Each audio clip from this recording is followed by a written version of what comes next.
Kemudian, ilmu-ilmu hikmah privasi Nabi Sulaiman alaihissalam hasil curian iblis dan setan-setan tersebut mereka kumpulkan dan menambahkan banyak kebohongan manipulasi di dalamnya, sehingga terkesan sebagai ilmu sihir mutlak.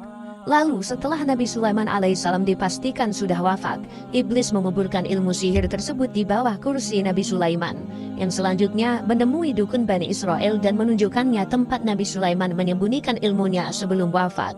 Setelah Bani Israel menemukan ilmu-ilmu Sulaiman versi manipulasi iblis dan setan tersebut, maka mereka ramai-ramai mencampakkan kitab suci mereka dan menerima pengajaran sihir dengan keyakinan mereka bahwa Allah Subhanahu wa Ta'ala telah menurunkan sihir kepada Nabi Sulaiman melalui malaikat Jibril dan Mikail. Na'udzubillahi min dalik.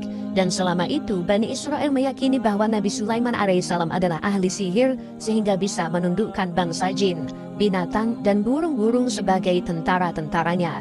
Maka ayat kajian diturunkan kepada Nabi Muhammad SAW untuk membersihkan nama baik Nabi Sulaiman alaihissalam dari tuduhan keji sebagai ahli sihir. Dan Al-Quran menjelaskan bahwa sungguh Nabi Sulaiman bukan kafir, tapi setan-setan itulah yang kafir dengan memanipulasi ilmu-ilmu hikmah Nabi Sulaiman.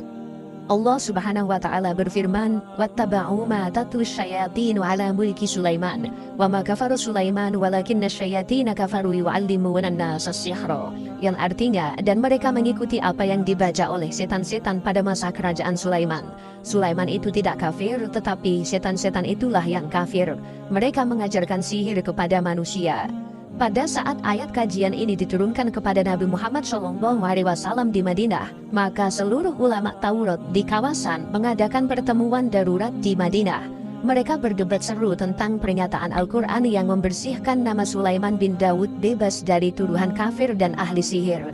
Dan terlebih lagi, mereka tidak menerima pernyataan Al-Quran yang menafikan pengetahuan bangsa jin tentang alam gaib. Padahal dalam Al-Quran bangsa jin sendirilah yang mengakui keterbatasannya itu.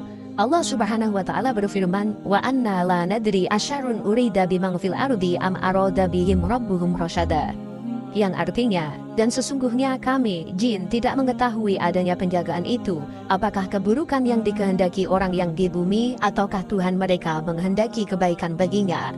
Quran Surat Al-Jin ayat 10. Kesimpulan hasil pertemuan Yahudi di Madinah, mereka kompak mengamini bahwa semua ayat-ayat yang termaktub dalam Al-Quran yang diturunkan kepada Muhammad adalah kebenaran mutlak, kecuali hanya satu ayat saja yang mereka tidak terima, yaitu yang menyatakan bahwa Sulaiman bin Daud bukan ahli sihir.